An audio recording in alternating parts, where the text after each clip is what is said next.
Hey gang, just wanted to show you a quick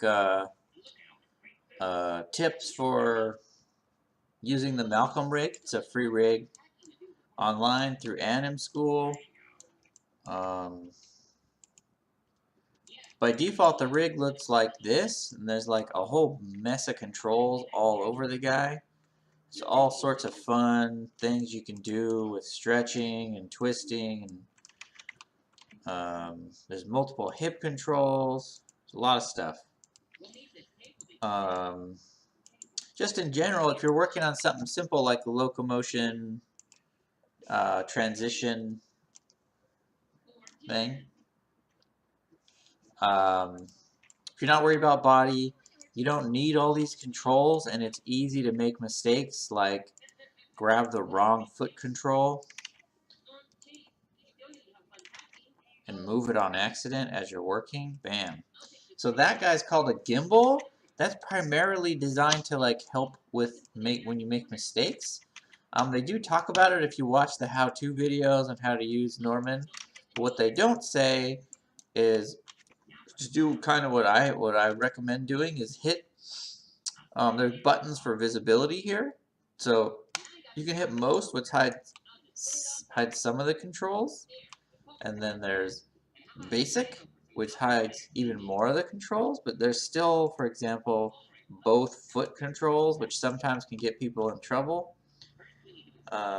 So I recommend, so what I did is I made a file that hides, that has 2 visibility layers to hide all the other stuff.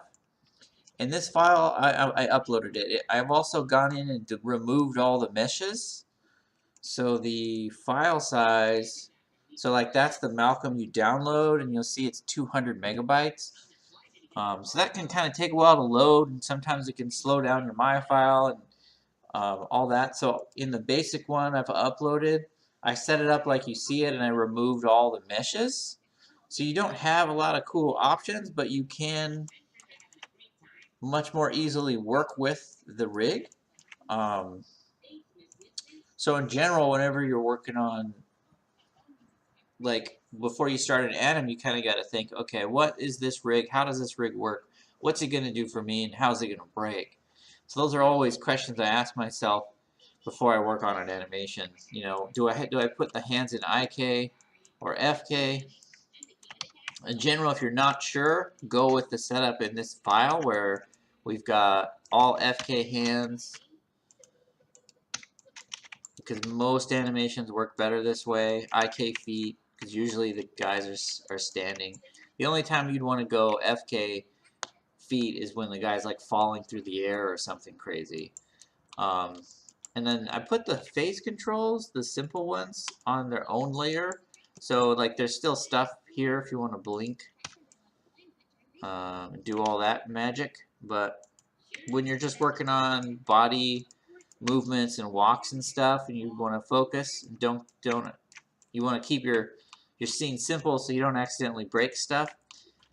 Just to mention it real fast, because I've seen a bunch of students do this. When you move, if you're having a guy walk through the scene, you got to grab the objects that translate him and move this stuff. Whoa. Let's try that again. Grab all the objects that translate the character. How about that? Oh, there we go. And move that stuff forward.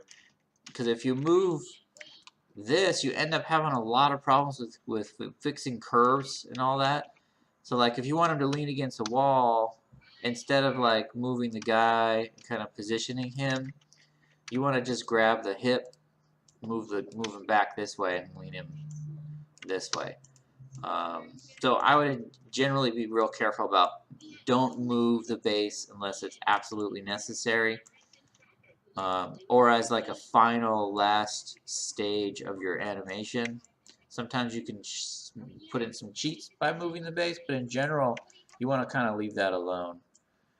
So if you want it and you're like, hey, I don't want to move this on accident, just add it to the display layer. If you're in this file, right click and go add selected objects, and it'll pop in there. Never mind, don't hide that object. Let's just leave that in there. What you could also do is you could lock it so you don't accidentally move it. See, it's all set to reset the default, so I know I don't want to move this thing, so I'm going to right click on it and go lock selected. So now, like, even if I wanted to move this, I couldn't accidentally move it or accidentally break it or anything like that. So that stuff all comes in pretty handy. I recommend thinking through this whenever you start a new rig. Kind of think through like what are the controls I need to use and getting rid of or minimizing controls that are not necessary for your animation you're working on. All right, let me know if you guys have any questions. Good luck, happy animating.